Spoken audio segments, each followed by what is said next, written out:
فأعوذ بالله من الشيطان الرجيم. بسم الله الرحمن الرحيم. وإن تعدوا نعمة الله لا تحصوها إن الإنسان لظلوم كفار. معزز علماء کرام اور حاضرین محفل،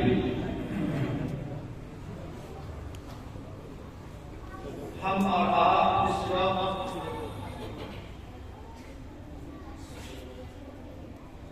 اللہ کے مقدس گھر میں اللہ تعالی کی مقدس کتاب قرآن عظیم سے منسوب محفل میں بیٹھے ہوئے ہیں. جتنی دیر ہم ایسی محفل میں بیٹھتے ہیں اور دین کی باتیں سنتے ہیں، وہ سب کا سب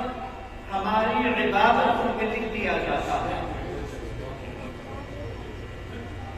اللہ تعالیٰ کا مسلمانوں کے اوپر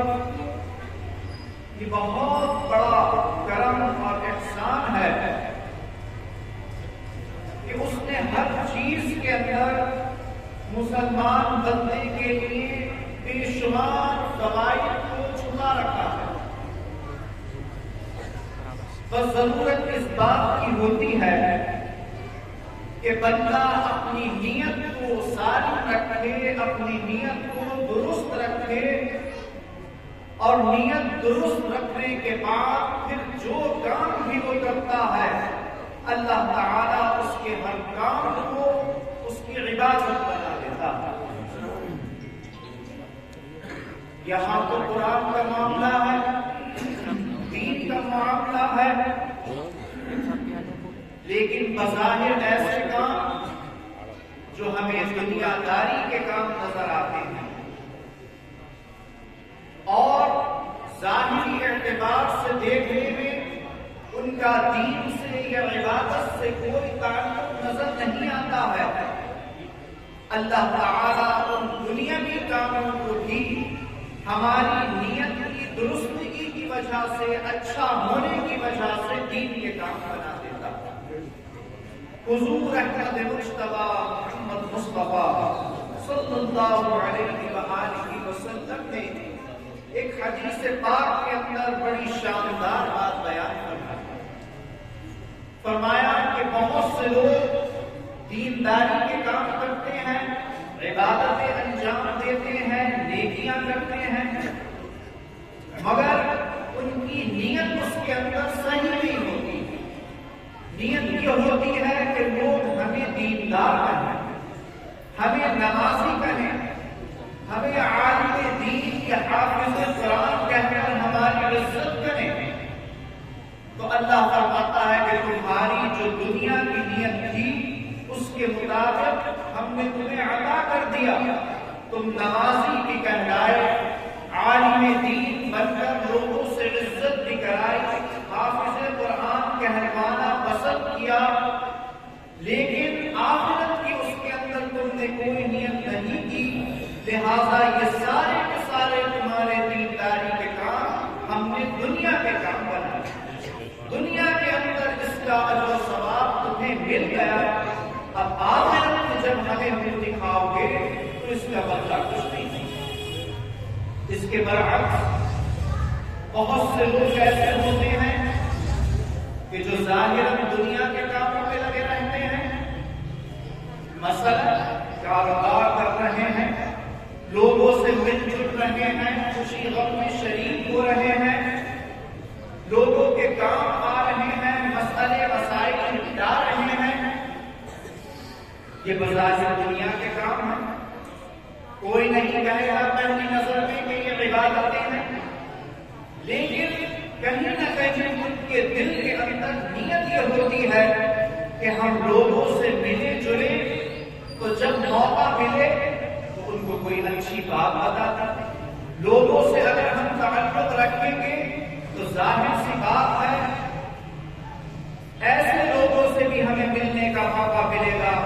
کہ جو گمراہ ہو گئے ہیں یا اللہ کے راستے سے بھٹک گئے ہیں تو کہیں نہ کہیں ہمیں سمجھاتے رہنے کے موقع لوگوں کو ملتے رہے.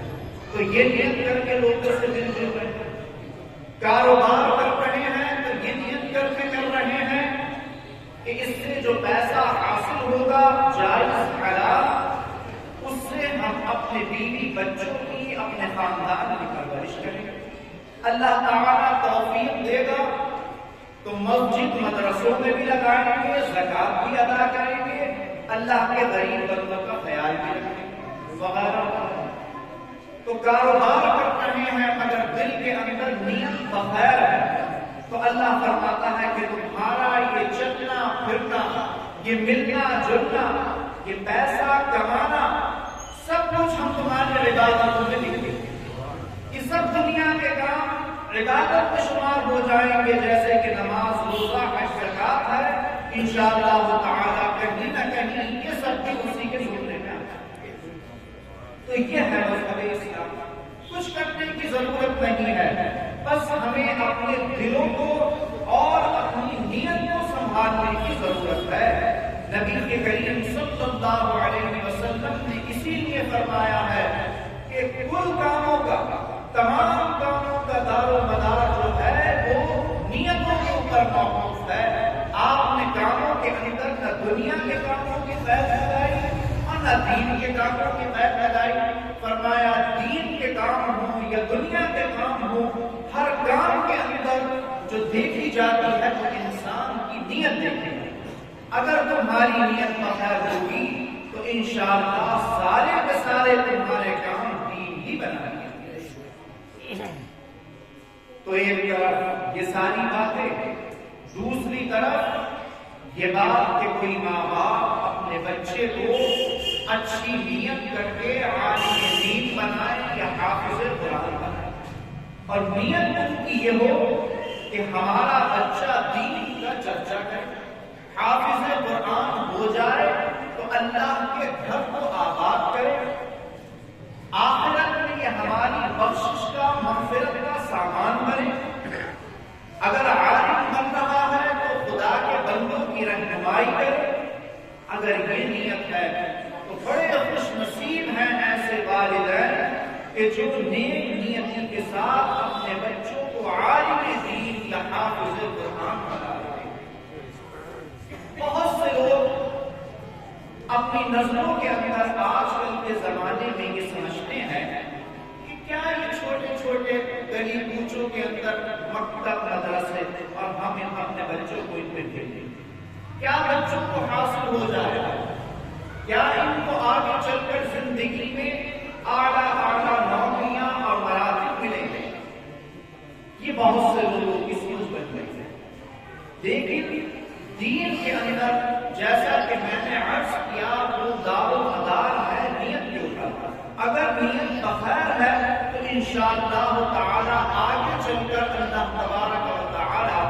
آپ کے بچے کو دنیا کی عزت بھی عطا فرمائے گا، اور آخرت کی جو نعمت کا جن کا وعدہ کیا گیا ہے وہ ہے نہیں، ان کا کوئی حساب کتاب اور حساب نہیں ہے. انسان دنیا کی کتنی بھی ترقی حاصل کر لے، کتنی بھی اعلیٰ ڈگریاں حاصل کر لے، کوئی بات نہیں، بہت اچھی بات ہے، کرنا چاہیے، مگر یہ سوچ رکھنا چاہیے کہ یہ ساری ترقیاں جو ہیں جب تک بھی ہیں، جب تک یہ ہماری سانس جا رہی ہے اور آ رہی ہے، یہ ساری عزت، عیش و آرام جب تک کے ہیں، جب تک ہماری سانس کا ڈورا چل رہا ہے. اس کے بعد کیا ہوگا؟ اس کے بعد تو وہی ہوگا کہ جو ہم نے اپنی نیت کر کے کام کیا ہے اسی کے مطابق اللہ تعالیٰ سوال پوچھے. تو سب سے پہلے ہمیں اپنے دلوں کو اور اپنی نیت کو درست کرنے کی ضرورت ہے. کسی کے بہکاوے میں ایک تو آنے کی ضرورت نہیں ہے کہ یہ چھوٹے چھوٹے مکاتب ہمارے بچوں کے کیا مستقبل طے کریں گے. یہ حافظ صاحبان جو بچوں کو قرآن کی تعلیم دے رہے ہیں، قرآن پڑھا رہے ہیں، نہ ان کو کبھی دل چھوٹا کرنے کی ضرورت ہے، اس لیے کہ کوئی کچھ کہے،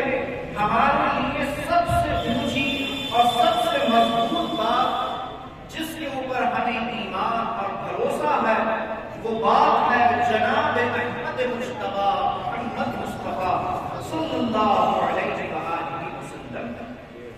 اور وہ کیا بات ہے؟ وہ بات یہ ہے اللہ کے رسول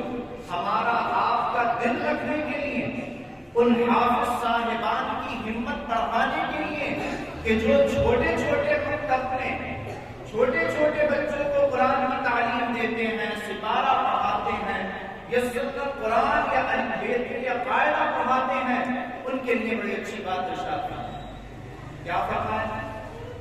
اس حدیث کے مفہوم کے اندر علماء نے بیان کیا ہے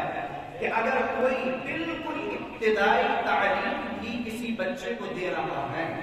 اور کوئی ماں باپ اپنے بچے کو بالکل دین کی شروعاتی تعلیم دے رہے ہیں تو ان استادوں کو، ان ماں باپ کو ہمت رکھنا چاہیے اور اللہ کے رسول صلی اللہ علیہ وسلم کے اس قول کے اوپر بھروسہ رکھنا چاہیے، تو انشاءاللہ تعالی ان کی خوشی کا ٹھکانہ نہیں. اور حضور کا وہ قول یہ ہے، آپ فرماتے ہیں کہ وہ چھوٹے چھوٹے معصوم بچے کہ جو قرآن پڑھنے کی کوشش کرتے ہیں، روانی کے ساتھ اور تیزی کے ساتھ قرآن نہیں پڑھ پاتے بلکہ ہچو کر کے اٹک کے قرآن پڑھتے ہیں، تو ظاہر سی بات ہے ان کے استادوں کو بھی اس میں مشقت اٹھانا پڑتی ہے، تکلیف ہوتی ہے. ایک ایک لفظ رک کر ان کو بتاتے ہیں، سمجھاتے ہیں، اس کے مخارج کے بارے میں بتاتے ہیں کہ کون سا لفظ کہاں سے نکلے گا. بہت مشکل اور مشقت چھوٹے بچوں کے ساتھ اٹھانا پڑتا ہے. تو حضور فرماتے ہیں کہ وہ بچے یا وہ قرآن پڑھنے والے لوگ جو اٹک کر قرآن پڑھتے ہیں، اللہ تعالیٰ ان کو تلاوت میں، قرآن کے پڑھنے میں ڈبل ثواب عطا کرتا ہے. ایک تو قرآن کے پڑھنے کا ثواب کہ وہ قرآن پڑھ رہے ہیں، دوسرے اس تکلیف اور مشقت کے اٹھانے کا ثواب کہ جو وہ اٹک کر پڑھنے کی کوشش کرتے ہیں. اللہ فرماتا ہے کہ دیکھو یہ ہے میرا بندہ، یہ قرآن پڑھ رہا ہے، ایک ثواب تو میں اس کو پڑھنے کا دوں گا، دوسری یہ کہ اس سے پڑھا نہیں جا رہا ہے، تکلیف اٹھا رہا ہے، کوشش کر رہا ہے، تو دوسرا ثواب میں اس کو کوشش کے کرنے کا. تو ڈبل اجر و ثواب ان بچوں کے لیے جو اٹک کر ابھی پڑھ رہے ہیں یا جن کی ابھی ابتدا اور شروعات ہے، اور ان اساتذہ کے لیے بھی کہ جو ان کے ساتھ محنت اور مشقت کرتے ہیں. کتنی بڑی ہمت دلانے والی بات ہے.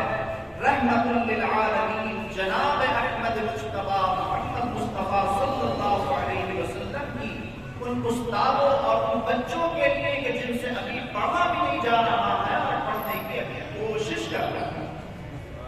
یہ ہے مذہب اسلام، یہ ہے رسول اللہ صلی اللہ علیہ وسلم کی رحمتیں، شفقتیں اور مہربانیاں کہ آپ نے سب کو، امت کے ہر مطلب کو اپنی آغوش رحمت کے اندر لے.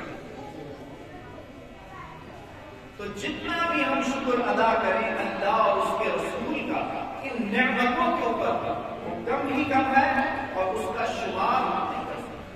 قرآن کی آیت وَإِن تَعُدُّوا نِعْمَتَ اللَّهِ لَا تُحْصُوهَا إِنَّ الْإِنسَانَ لَظَلُومٌ كَفَّارٌ. اللہ فرماتا ہے کہ اتنی نعمتیں ہم نے تمہارے اوپر نازل فرمائی ہیں دنیا اور دین کے اعتبار سے کہ اگر تم ہماری ان نعمتوں کو گننا چاہو، شمار کرنا چاہو تو گن نہیں سکتے، شمار نہیں کر سکتے. بے شمار ہماری نعمتیں، مگر بس کمی یہ ہو جاتی ہے انسانی فطرت ہونے کے اعتبار سے. اللہ فرماتا ہے کہ انسان بڑا اندھیرے میں پڑا ہوا ہے، اس کی آنکھوں کے اوپر ایک پٹی بندھی ہوئی ہے اور ہماری نعمتوں کا بڑا ناشکرا، سمجھتا نہیں ہے انسان کہ کون سی چیزیں ہیں کہ جو اللہ کی نعمتیں ہیں اور اللہ تعالیٰ ان کے ذریعے سے دین و دنیا کی عزتیں مجھے عطا فرمانا چاہتا ہے، اور کون سی ایسی چیزیں ہیں کہ جو بظاہر تو چمکتی ہوئی معلوم ہوتی ہیں، اچھی معلوم ہوتی ہیں، لیکن انجام کے اعتبار سے وہ چیزیں اچھی نہیں ہیں. بس یہ اگر انسان سمجھ لے اور اللہ تعالیٰ اس کو یہ توفیق دے دے کہ اچھے برے کی تمیز ہو جائے تو پھر دنیا میں اس کی ہے اور آخرت میں اس کی۔ اللہ کے رسول صلی اللہ علیہ وسلم نے اسی لیے مختلف حدیثوں کے اندر یہ بھی ارشاد فرمایا ہے کہ اے میرے امتیوں، اے مسلمانوں، اللہ تعالیٰ سے یہ بھی دعا مانگا کرو کہ اے اللہ تو ہمیں ہدایت کی دعائیں مانگتے رہنے کی توفیق عطا فرما۔ بہت سے لوگ ایسے ہوتے ہیں کہ جو دنیا داری میں یا دنیا کی چمک دمک میں اتنے محو ہو جاتے ہیں، اتنے گم ہو جاتے ہیں کہ ان سے دعا کی توفیق چھن جاتی ہے اور استغفر اللہ یہ کہہ کے نظر آتے ہیں کہ ارے یہ دنیا تو پہلے گزر جائے، آخرت کا کیا ہے، مرنے کے بعد دیکھی جائے، مگر وہ نہیں سوچتے کہ بڑی آسانی کے ساتھ اتنا بڑا اور سخت جملہ اپنی زبان سے نکال دیتے ہیں۔ یہی وہ بات ہے جس کے متعلق رسول اللہ صلی اللہ علیہ وسلم نے فرمایا ہے کہ بہت بڑی بدنصیبی ہے اس شخص کے لیے کہ جو ہدایت کی دعا نہ مانگے بلکہ ہدایت اللہ تعالیٰ اس سے دور فرما۔ تو کرم ہے یہ اللہ کا کہ انسان اگر قصور کرے بھی اس سے گناہ سرزد ہو بھی جائے مگر ہمیشہ اس کو اپنے قصوروں کا، اپنی کمیوں کا، اپنے گناہوں کا دل کے اندر احساس ہوتا ہے اور وہ اللہ سے یہ کہتا رہے کہ اے اللہ میں بڑا کمزور بندہ ہوں، بڑا گناہگار تیرا بندہ ہوں، جو تیرا حق ہے بندگی کا وہ تو مجھ سے ادا نہیں ہوتا، مگر اے مولا تو بڑا ارحم الراحمین ہے، تو ہمارے حالات کے اوپر اپنا رحم اور کرم کرنا۔ تو جب بندہ ہدایت کی دعائیں مانگتا رہتا ہے، اپنی غلطیوں قصوروں کے اوپر استغفار اور توبہ کرتا رہتا ہے تو اللہ تعالیٰ کی رحمت بھی اس کی طرف مہربان رہتا ہے۔ اور اللہ تعالیٰ کا یہی فرمان ہے قرآن کریم کے اندر کہ میری نعمتوں کے اوپر شکر گزاری کرتے رہو، شکریہ ادا کرتے رہو، جس کے نتیجے میں تمہاری نعمتوں میں اضافہ کرتا چلا جاؤں گا، بڑھاتا چلا جاؤں گا۔ ہمارے آپ کے بچے اگر حافظ قرآن بن رہے ہیں، عالم دین بن رہے ہیں تو اس چیز کو بہت بڑی اللہ کی نعمت سمجھ کر اگر ہم اللہ تعالیٰ کی شکر گزاری کرتے رہیں گے تو اللہ تعالیٰ مزید برکتیں عطا فرمائے گا اور دین و دنیا کی نعمتوں سے ہمیں مالا مال فرمائے۔ ضرورت اس بات کی ہے کہ ہم اپنے اندر مضبوطی اور استحکام پیدا کریں اور یہ سوچیں کہ دین کا تعلق جو ہے آخرت سے ہے، دنیا سے تعلق نہیں ہے۔ ہاں اللہ تعالیٰ کا یہ رحم و کرم ہے کہ وہ دین کے ساتھ ساتھ دنیا کی اگر عطا فرمانا تو یہ اس کی مہربانی ہے، لیکن دین حاصل کرنے میں اگر تکلیف اٹھانا پڑے، پریشانیوں کا سامنا کرنا پڑے تو ذرا اس میں گھبرانے کی ضرورت نہیں ہے، بلکہ سیرت اور زندگی کو دیکھنے کی ضرورت ہے۔ جناب احمد مجتبیٰ محمد مصطفیٰ صلی اللہ علیہ وسلم، اللہ کے رسول صلی اللہ علیہ وسلم نے ساری زندگی جو تکلیفیں اٹھائیں، پتھر کھائے،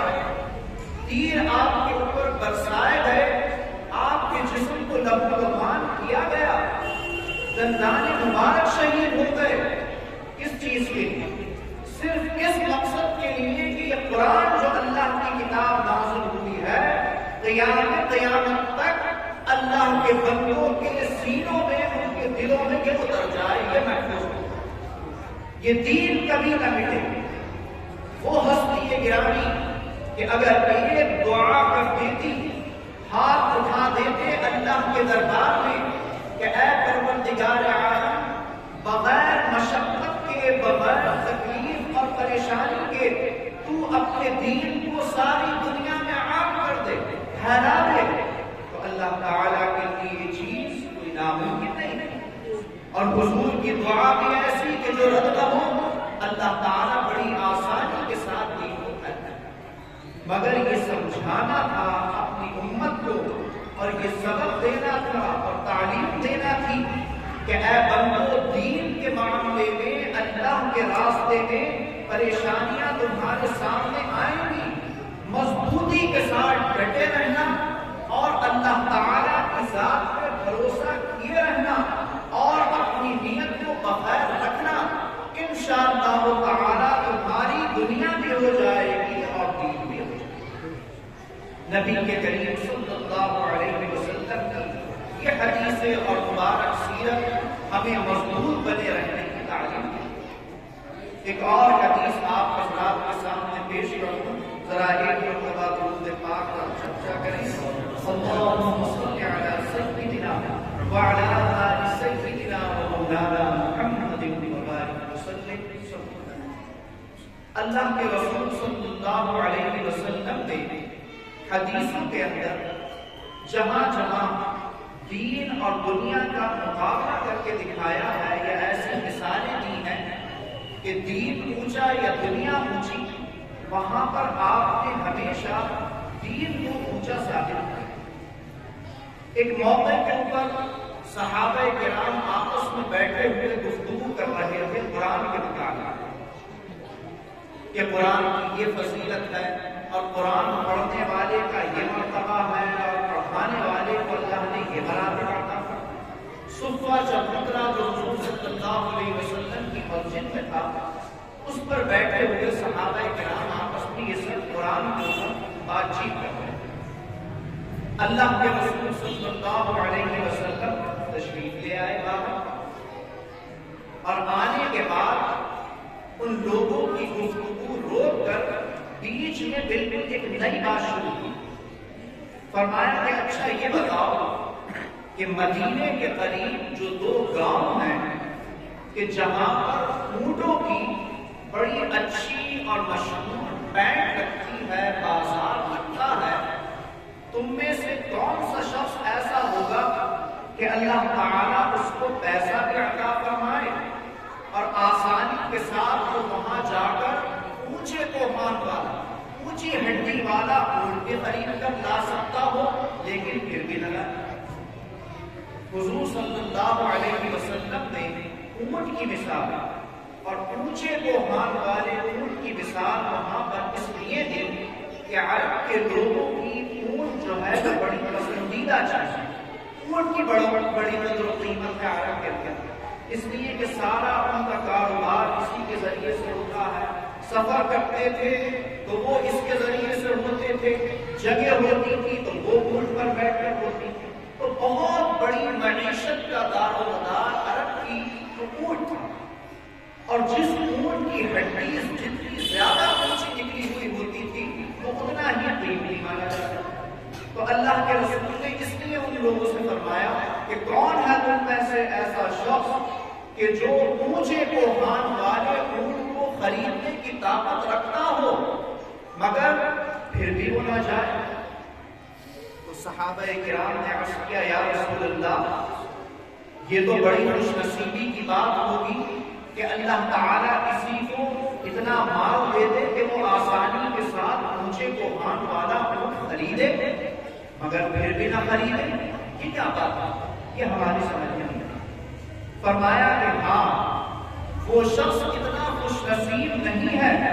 کہ اللہ تعالیٰ جس کو شاندار اونٹ خریدنے کے لیے مال عطا فرماتا، بلکہ اللہ اور میری نظر میں وہ شخص اس سے بھی زیادہ بڑا خوش نصیب ہے کہ جو اللہ کے گھر میں بیٹھ کر، مسجد میں بیٹھ کر قرآن کریم کی صرف 2 آیتیں خود پڑھ لے یا کسی کو پڑھا دے۔ اتنی بڑی بات آپ نے یہ نہیں فرمایا کہ 1 گھنٹے پڑھو اور 2 گھنٹے پڑھو یا پورا دن پڑھو، فرمایا نہیں، 2 آیتیں اگر کسی نے خود پڑھ لی مسجد میں بیٹھ کر یا کسی بچے کو قرآن کی 2 آیتیں سکھا دی تو فرمایا میری نظر میں وہ شخص اس سے کہیں زیادہ خوش نصیب ہے کہ جو بازار جا کر اونچے کوہان والا اونٹ خرید کرتا ہے۔ اس حدیث پاک کے ذریعے اللہ صلی اللہ علیہ وسلم نے یہ پیغام دیا ہے کہ اے مسلمانوں، دنیا چاہے کتنی بھی کیوں نہ ہو جائے مگر کبھی اس کا دین سے مقابلہ مت کرنا، دین سے سودا مت کرنا۔ قرآن کی ایک آیت، حدیث نبی کے کریم صلی اللہ علیہ وسلم کا ایک جملہ، دوسری طرف ساری دنیا کی دولت، دونوں چیزیں مقابلہ نہیں کر سکتی۔ تو ہمیں چاہیے کہ ان باتوں کی روشنی میں ہم جو غالب رکھیں اپنے ذہنوں کے اندر، اپنے دلوں کے اندر، جو اونچا سمجھیں وہ دین کو سمجھیں، قرآن کو سمجھیں، حدیث کو سمجھیں، دنیا میں حاصل کریں، مگر غلبہ جو ہو ہمارے ذہنوں پر، ہماری سوچوں میں، وہ دینداری کا ہی ہونا چاہیے۔ پروردگار عالم یہ ذہن ہمارے بنائے، یہ سوچ اور فکر ہماری بنائے، اور اسی فکر اور سوچ کے ساتھ اپنے بچوں کو حافظ قرآن اور عالم دین بنانے کی توفیق عطا فرمائے، تاکہ یہ ہمارے بچے ہمارے لیے دنیاوی عزتوں کا سامان بھی بنے، اور کل بعد مرنے کے آخرت میں بھی بخشش کا ذریعہ اور سامان بنے۔ آمین و آخر دعوانا ان الحمد للہ۔